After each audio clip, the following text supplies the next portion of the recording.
Hi, I'm Emperor Wang. Welcome back to Studio 304. I thought I would show you my most recent pickup. I had been looking to get an ounce of gold. I had a financial goal of getting 3 ounces of gold in 2026, and I was severely falling behind at only a quarter ounce so far.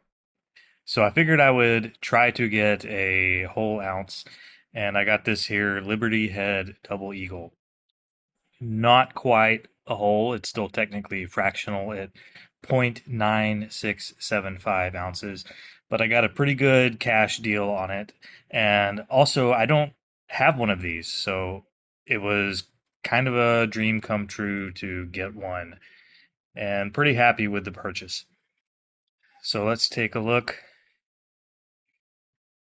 So this Liberty Head engraving is by James Longacre, one of the chief engravers of the U.S. Mint. Of course, the Coronet Liberty, it seems like a lot of guys in the 1800s did those, but the reverse is what really stands out to me.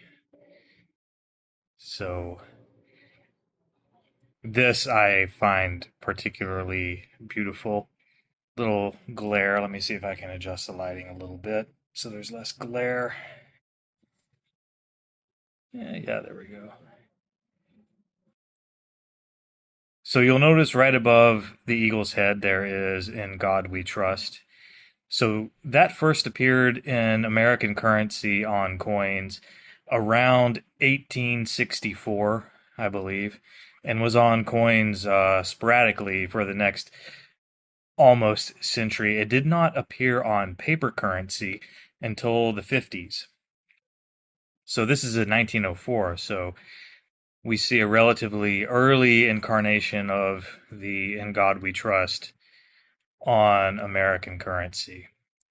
And no, that was not the national motto at the time. The national motto had been "E pluribus unum," out of many one. So this was well before "In God We Trust" was considered the national motto. The eagle, still that style of eagle where you could tell maybe the engravers hadn't personally seen an eagle in real life. But a very, very exciting reverse. And really happy to add this one to the collection. Really happy to get some gold. It was on a dip, a pretty good dip on the exact day I got it. And speaking of gold, this hit the media. It was barely made a blip. I think Liberty reposted it, but cartel gold, drug cartel gold from South America ending up at the U.S. Mint and then in our hot little hands, presumably. Very interesting piece. It was an expose done by the New York Times. And of course, there's laws in place meant to prevent exactly that. And of course, the purpose of using any foreign gold for U.S. Mint products was meant to keep us from being involved in these sorts of banana republic wars throughout the world that are funded by sketchy mining prices. But of course, we have ignored our own rules, and maybe that's the first time we've ever done something like that. What do you think? Well, I was disappointed but not surprised. But speaking of the cartels, they run a pretty tight ship, and I know they like to use a lot of interesting business practices, such as burner phones. Speaking of which, I've got a burner phone right here. They're perfectly legal to own, although it may feel like you're doing something wrong when you acquire one. 100% cash paid for, and I was wearing a trench coat and sunglasses when I did it. So, untraceable, Uncle Sam. Why am I talking about this burner phone? Well, I wanted to introduce a new channel feature, the Wang Hotline.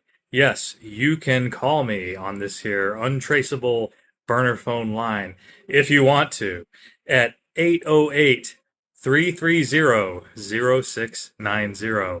Again, that's area code 808-330-0690. Yes, it's the Wang Hotline.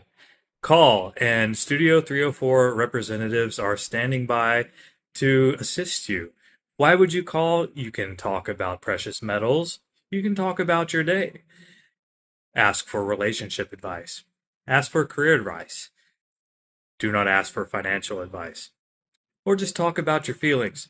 You can talk about whatever on the Wang Hotline. There's only one rule: no illegal shit, okay? I don't want to hear about your plan to overthrow the government or take over cocaine shipping lines from Venezuela or whatever other weird, unlawful shit you guys might be getting up to. I just don't want that heat, and neither should you. So, yes, that's the new channel feature. Feel free to call the Wang hotline. Caveat is I will probably record the call in case it's funny and I would want to play it on air. But of course, if you ask me to not record or play it, I will respect your wishes. Okay? I'm not a monster over here. Well, anyway, I've got some great stuff coming up for you guys, and I think you'll like it, but I'm not going to tease it, okay? I just can't commit to anything anymore. But soon, something good will come out from Studio 304. Anyway, Wang Hotline. All right. Take care, gents. Cheerio.